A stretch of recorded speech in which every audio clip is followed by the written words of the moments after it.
벤자민 프랭클린이라고 하는 사람이 쓴 신대륙 정신이라고 하는 책을 보면 미국 사람들이 추수감사절을 시작한 동기가 아주 어려운 상황에서부터 비롯된 것으로 전해집니다.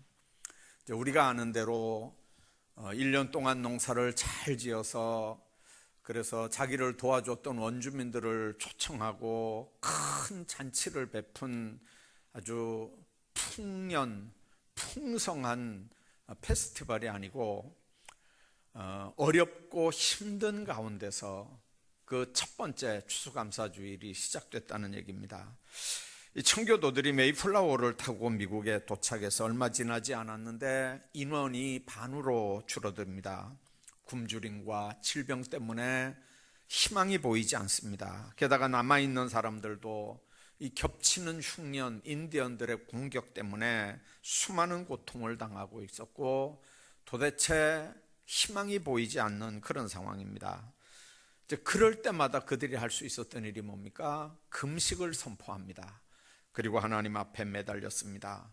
하나님, 우리가 예배 한번 똑바로 드려보려고, 우리가 하나님 한번 제대로 섬겨보려고 영국에서 떠나서 여기 와서 하나님 앞에 이렇게 예배드리는 이 중심을 하나님 좀 보시고 우리를 도와주십시오 하면서 금식을 선포하면서 하나님 앞에 기도한 게 한두 번이 아니었습니다. 그런데 또 어느 땐가 또 어려운 문제가 또 생겼습니다. 또 그 전에 하던 것처럼 금식을 하려고, 의논을 하려고 지도자들이 한자리에 모였습니다. 금식 문제를 의논하고 있는데 어떤 농부가 이런 제의를 합니다. 지금까지 우리는 금식하면서 하나님의 도와주심을 간절히 기도했었습니다. 그런데 이번만큼은 생각을 좀 바꿔야 된다고 생각합니다. 비록 농사가 흉년이 들은 건 맞습니다. 형제 자매들이 질병으로 쓰러지는 어려움을 겪는 건 맞습니다. 그 가운데 우리가 그래도 감사할 게 있다고 생각합니다. 우리는 유럽에서 신앙의 자유를 잃어버리고 얼마나 쫓겨다녔습니까? 그런데 여기는 신앙의 자유가 있습니다. 식량이 풍족하지 않고 여건이 유럽보다 형편없지만 그러나 신앙의 자유가 있고 정치적으로 자유가 있습니다. 그리고 우리 앞에 광대한 토지가 열려 있습니다. 이것을 가지고 금식 대신에 감사기간을 정해서 하나님 앞에 감사하는 절기를 지키는 게 어떻겠습니까? 농부가 한 말은 참석한 여러 사람들에게 감동을 줍니다. 그래서 금식 주간을 선포하고 또 금식하려고 했던 생각을 바꾸고 대신 감사 제목들을 찾아내서 하나님 앞에 감사 주간을 선포하고 도와준 원주민들과 함께 하나님께 감사를 드리고 축제를 연 것이 미국의 감사주일의 기원이 됐다고 벤자민 프랭클린이 쓴 신대륙 정신이라는 책에 소개가 됩니다. 오늘 우리가 읽은 이 본문의 말씀은 흔히 옥중서신으로 분류되는 바울의 편지입니다. 로마서와 마찬가지로 이 골로새서도 바울이 한 번도 가보지 않은 교회입니다. 그 교회 지도자인 에바브라를 통해서 그 교회 안에 이단들이 들어왔고 그들이 거짓된 가르침을 지금 교인들에게 하기 때문에 이 교회가 그냥 놔두면 위태하게 된다 하는 이야기를 듣습니다. 그냥 있을 수 없으니까 바울이 감옥에서지만 이 골로새 교회 교인들에게 편지를 쓴 겁니다. 교회 안에서는 어떤 가르침, 유전, 그 전통입니다. 천사 숭배하는 일, 금욕 생활하는 일, 철학 사상들 어떤 것도 그리스도를 대신해서도 안 되고 그리스도의 가르침을 대신해서도 안 된다는 거죠. 교회 생활은 오직 그리스도와 그분의 가르침으로만 해야 된다는 원론적인 가르침을 전하고 있는 서신이 이 골로새서입니다. 특히 오늘 우리가 읽은 이 본문 말씀은 그 앞에 많은 말씀들을 해놓고 마무리를 합니다. 우리 17절 같이 한번 읽어보겠습니다. 17절입니다. 시작. 또 무엇을 하든지 말에나 일에나 다 주 예수의 이름으로 하고 그를 힘입어 하나님 아버지께 감사하라. 역사를 보면 교회와 성도들이 하나님의 말씀을 자의로 해석하고 적용하는 이상한 신앙생활을, 교회 생활을 하면서부터 이단이 교회에 들어올 빌미를 교회들이 제공을 했습니다.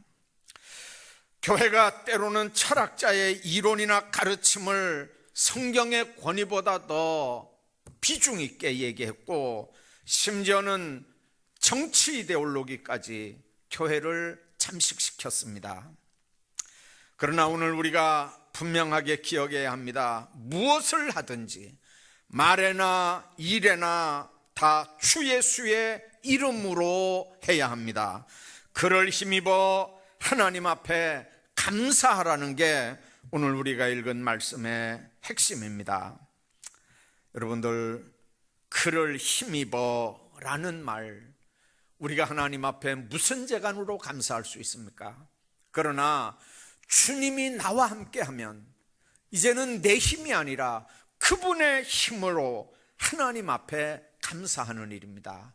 감사를 받으실 분이 우리와 함께 계시고 우리는 그 힘으로 아버지께 감사하는 일입니다. 그럼에도 세상에는 감사하는 세 종류의 사람들이 있습니다. 첫째는 조건부 감사를 합니다. 만약 하나님이 나에게 뭘 해주시면 내가 이렇게 감사하겠습니다. 이런 감사는 보통은 세상 사람들이 하는 감사지만 어쩌면 많은 기독교인들이 이런 조건부 감사를 합니다. 하나님 이렇게 해주십시오. 그러면 이렇게 하나님 앞에 해드리겠습니다. 이렇게 내가 하겠습니다. 여러분들, 그런데 그게 안 되면 어떻게 됩니까? 당연히 원망하고 불평하고 시험에 듭니다. 심지어는 하나님 계시냐 안 계시냐, 계신다면 왜 내 기도 안 들어주시느냐 불평하고 불신앙의 말을 합니다. 이런 수준의 신앙생활을 하고 있다는 말은 조건부 감사의 삶을 산다는 말입니다. 또 다른 스타일은 무엇 때문에 감사를 하는 사람들입니다. 영어로 말하면 because입니다. 무엇이 이루어졌으니까, 그래서 하나님 앞에 감사하는 겁니다. 우리 집안에 이런 일이 있었으니까 그래서 하나님 앞에 감사합니다. 내 삶 속에 이런 일이 생겨서 그래서 하나님 앞에 감사하는 겁니다. 조건부 감사보다야 수준이 좀 좋지만 아직도 온전한 신앙인의 수준에 이르는 감사는 아닙니다. 그런데 성경에는 그럼에도 불구하고 하는 그런 감사를 하는 신앙인들이 있습니다. 여러분들, 다니엘의 신앙의 삶의 모습 여러분들 기억하시죠? 바벨론의 포로로 잡혀온 노예 출신들인데 어떻게 다니엘이 왕에게 신임을 받고 자기 본토배기들보다 훨씬 더 신임을 받고 자리도 높은 자리에 참여하니까 그 본토배기 갈대아 사람들이, 이 바벨론 국민들이죠, 이게 갈대아 사람들이 그 꼴을 보지 못합니다. 자, 그래서 왕에게 조서에 도장을 찍게 했는데 왕은 그게 뭔 내용인지도 모르고 그냥 도장을 찍었습니다. 그게 뭐냐면 왕 말고 다른 신에게나 사람에게 경배하고 뭐 기도하고 절하는 건 무조건 사자굴에 던진다는 얘기거든요. 근데 자기를 모함하는 무리들이 자기를 잡으려고 괴계를 꾸미는 걸 자기도 들었고 상황을 다 압니다, 이 다니엘이. 자, 그런데도 불구하고 예루살렘 쪽으로 난 창문을 열고 하루에 3번씩 기도하는 일을 쉬지 않습니다. 여러분들, 드디어 잡혀가고 사자굴에 던져지지요. 여러분들, 하나님 안에서 그럼에도 불구하고 하박국의 모습 여러분들 보십시오. 지금 정치적으로 나라와 민족이 어려운 일을 당하고 있습니다. 그 상황에 무슨 농사가 제대로 되겠습니까?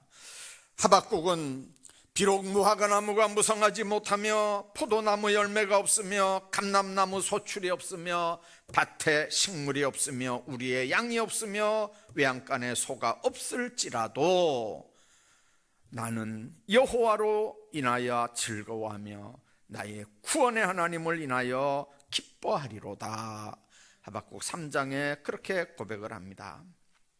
다른 사람들은 뭐 때문에 그렇게 하나님을 찬양하고 기뻐하지만 그런 게 아무것도 없다 할지라도 하박국은 여호와로 인하여 즐거워하고 구원의 하나님으로 말미암아 기뻐한다는 거죠.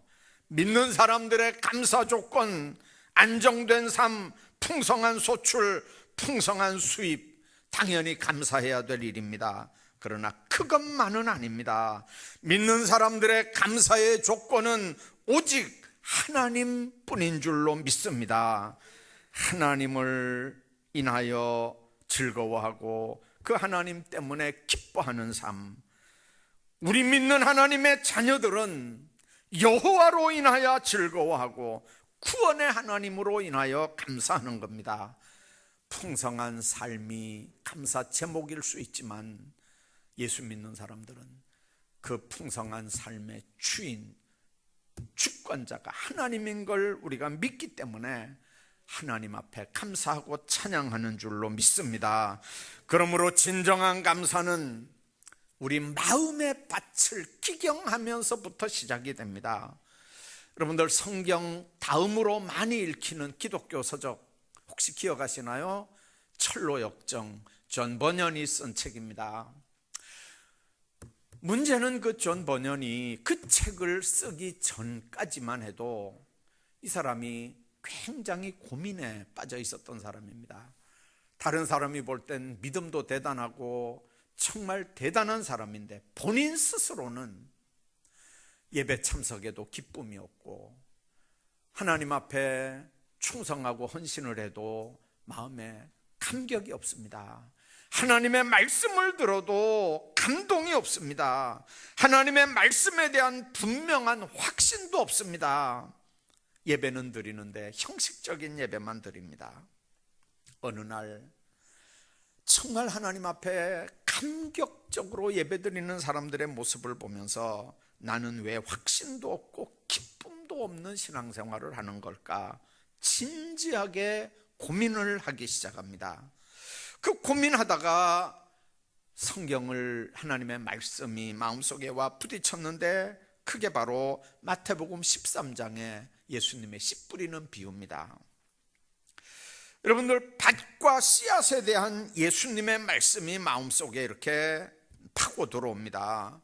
그러면서 4가지 종류의 밭 중에 이게 길가밭도 있고 돌짝밭도 있고 가시덤불밭도 있고 옥토도 있는데 이 4가지 중에 내 마음밭이 4가지 중에 어떤 거이길래 도대체 말씀이 내 안에 자라지 않고 말씀이 심겨지지 않고 왜 내 속에 기쁨과 평강이 없을까? 생각해 보니까 자기 마음밭이 이게 길가 밭인 걸 알게 됐습니다.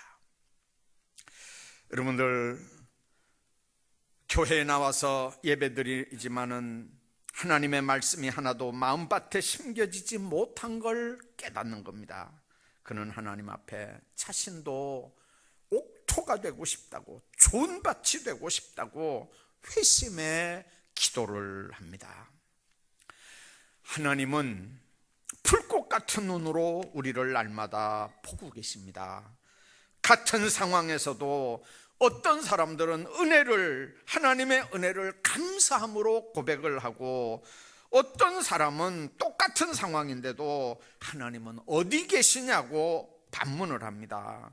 어떤 사람은 날마다 환경과 상관없이 감사를 고백하는데 어떤 사람은 한숨만 푹푹 내쉽니다. 그 이유가 뭘까요? 많은 사람들은 씨앗의 문제가 있다고 생각을 합니다. 그러나 여러분들, 씨앗이 달라서 결과가 달라지는 게 아닙니다. 성경을 보면 밭에 따라서 결과가 달라지는 걸 말씀합니다. 성경을 자세히 보면 비유에 나오는 길가, 돌짝밭, 가시밭, 옥토에는 모두 같은 씨를 뿌리고 있습니다.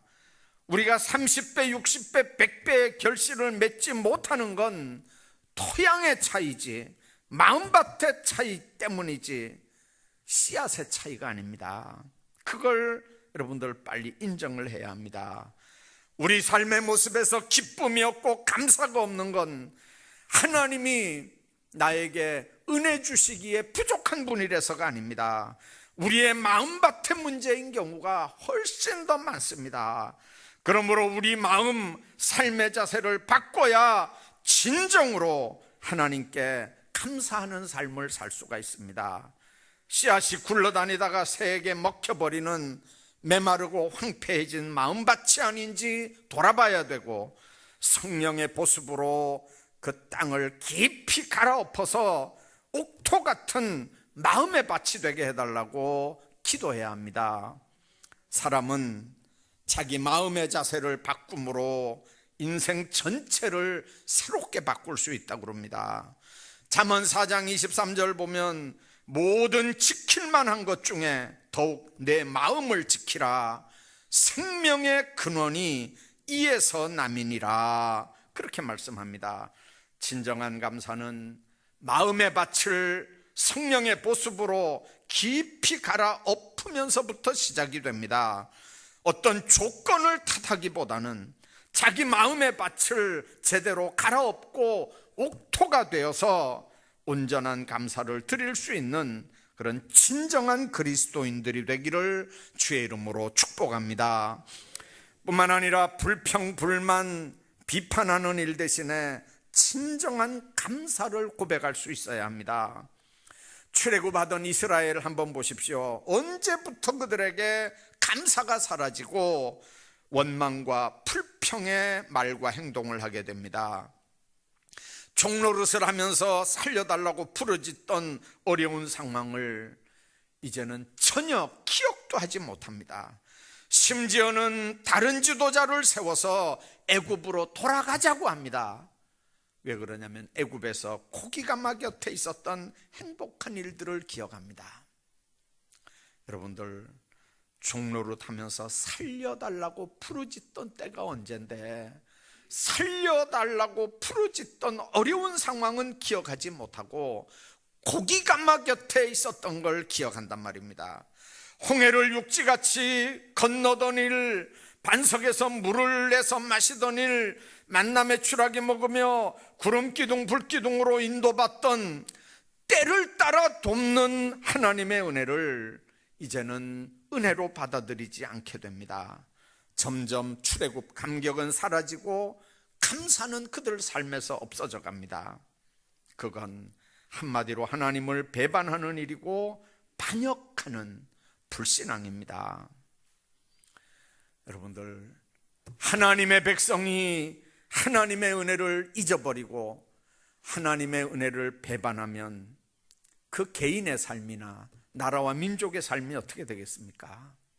반대로 그 하나님의 은혜를 생각하고 그 하나님 앞에 감사하면, 그게 만일 지도자면 그 지도자 한 사람의 감사 때문에 나라와 민족이 똑바로 세워지는 역사가 있는 줄로 믿습니다. 흑인으로 전 세계 존경을 받던 남아프리카의 첫 번째 대통령이 여러분들 아는 넬슨 만델라입니다. 백인 정부에 의해서 그는 26년 동안 감옥 생활을 했습니다. 그가 추록할 때 사람들은 아주 허약한 상태로 걸음이나 제대로 걸으면서 나올 건가 걱정을 했습니다. 감옥에서 나올 때 이미 70대입니다. 그런데도 불구하고 건강하게 아주 씩씩하게 걸어 나왔습니다. 전 세계에 이 기자들이 가서 이렇게 마이크를 대면서 어떻게 26년 동안 감옥살이를 했는데 건강한 모습으로 출소할 수 있었느냐, 질문을 합니다. 그때 그 만델라는 기자들에게 그렇게 대답을 했습니다. 나는 감옥에서 하나님 앞에 감사했습니다. 하늘을 보고 감사하고, 땅을 보고 감사하고, 강제 노동할 때도 감사하고, 늘 내가 할 수 있는 유일한 일은 거기서 하나님 앞에 감사할 수 있는 일이 다였습니다. 그랬기 때문에 건강을 지킬 수 있었습니다. 여러분들, 그 후에 그는 노벨 평화상도 받았고 대통령에도 당선됐습니다.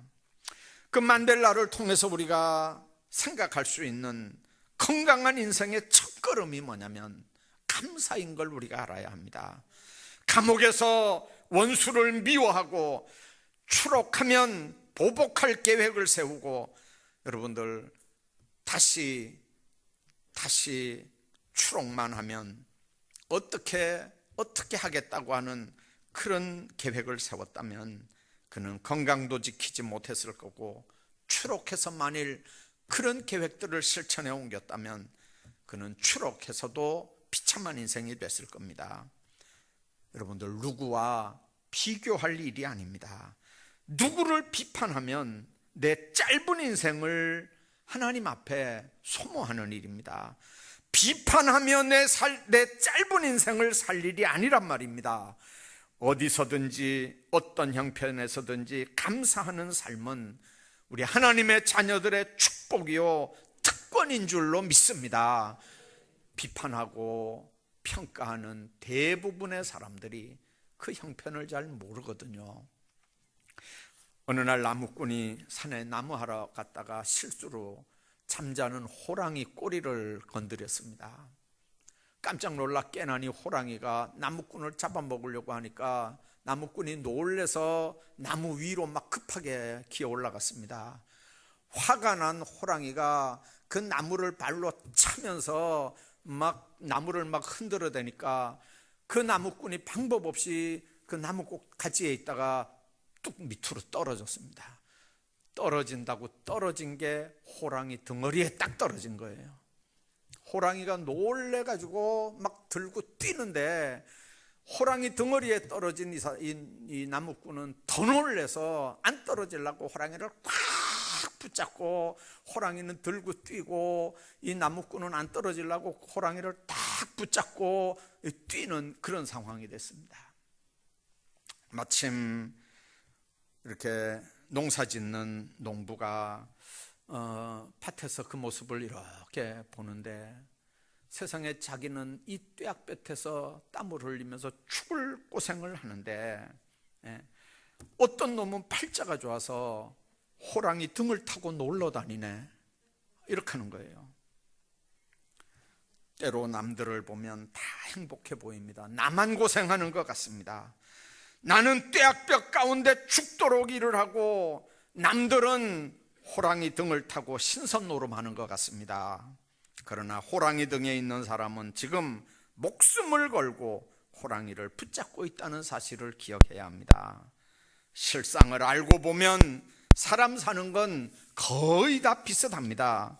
요즘 같은 코로나 전국 사회 환경 속에서 나와 똑같은 고민을 하고 나와 똑같은 외로움 속에 몸부림치며 세상을 사는 겁니다. 남과 비교하면 내 것은 작아 보이고 나만 힘들어 보입니다. 그러나 나에게만 아픔에 있는 게 아니고 실상을 들어가 보면 누구에게도 다 아픔이 있습니다. 남과 비교해서 불평하지 말고 내게 있는 것으로 기뻐하고 감사하는 삶들 사시기를 주의 이름으로 축원합니다. 뿐만 아니라 진정한 감사는 범사에 감사하는 일입니다. 여러분들, 좋은 게 아닐 수도 있고 안 좋은 게 좋은 걸 수도 있습니다. 골라서 감사합니까? 어느 게 좋은 건 줄 알고요. 인간의 지식이나 판단이 언제나 옳은 게 아닙니다. 그런데도 자기가 아는 지식이 절대적인 지식이라고 생각합니다. 자기 판단이 가장 정확한 판단이라고 생각을 합니다.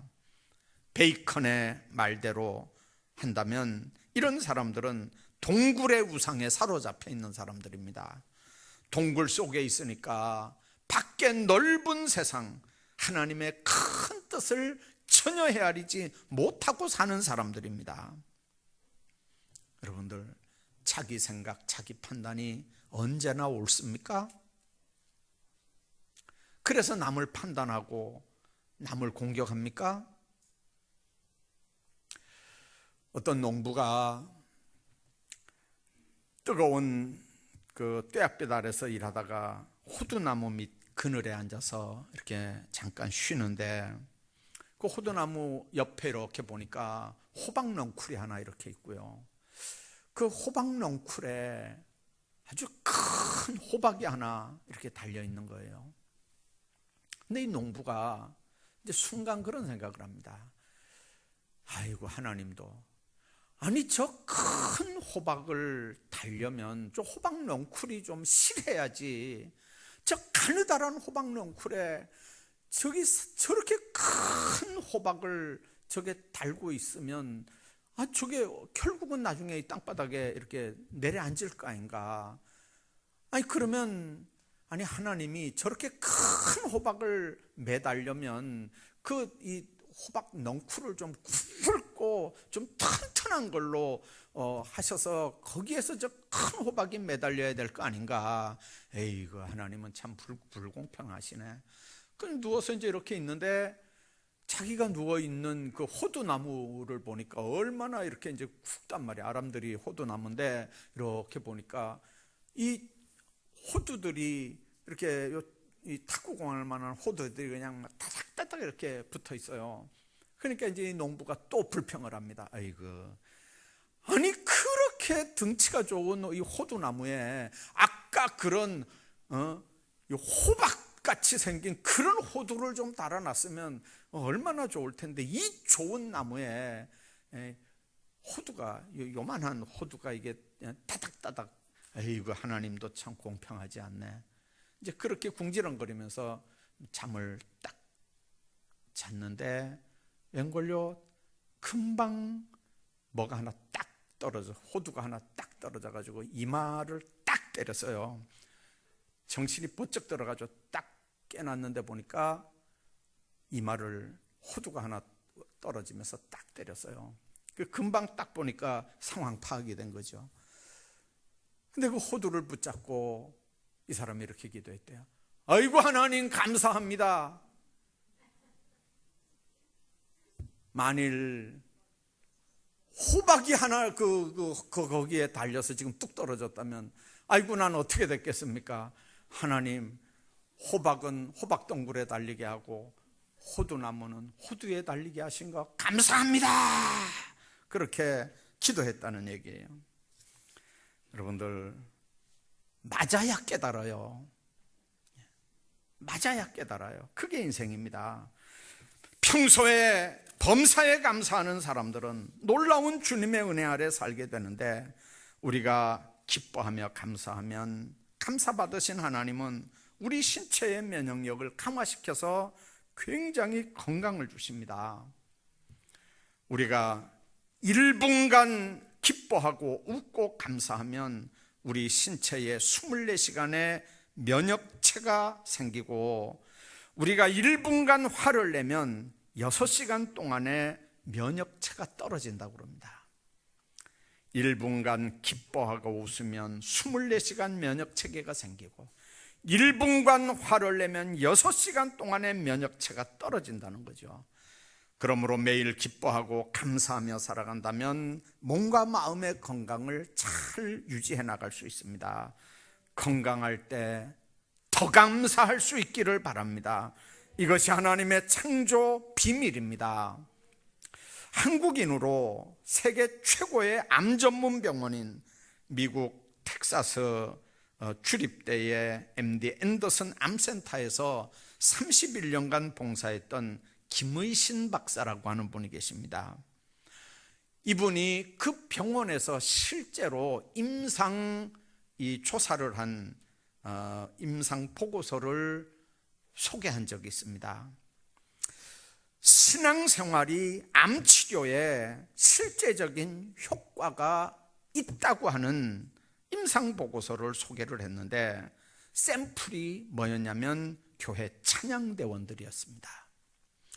교회 찬양대원들과 일반인들을 비교했더니 찬양대원들의 면역세포, 병원에서는 NK세포라고 그런답니다. 그 면역세포 수가 일반인보다 몇십 배가 아닌 무려 1000배 이상 높은 걸로 측정이 됐다고 김의신 박사는 그 앤더슨 암센터에서 보고한 내용을 소개를 했습니다. 어렵고 바쁜 환경 속에서도 감사로 찬양하고 살아가는 하나님의 백성들의 삶을 하나님은 건강으로 지켜주시는 줄로 믿습니다. 매 순간마다 감사하고 감사했더니 암세포는 없어지고 건강을 되찾게 됐다는 환자들의 고백은 수도 없이 많은 간증들을 통해서 나타납니다. 감사하면 기적이 나타나는 줄로 압니다. 감사하면 우리 삶의 변화가 나타나는 줄로 믿습니다.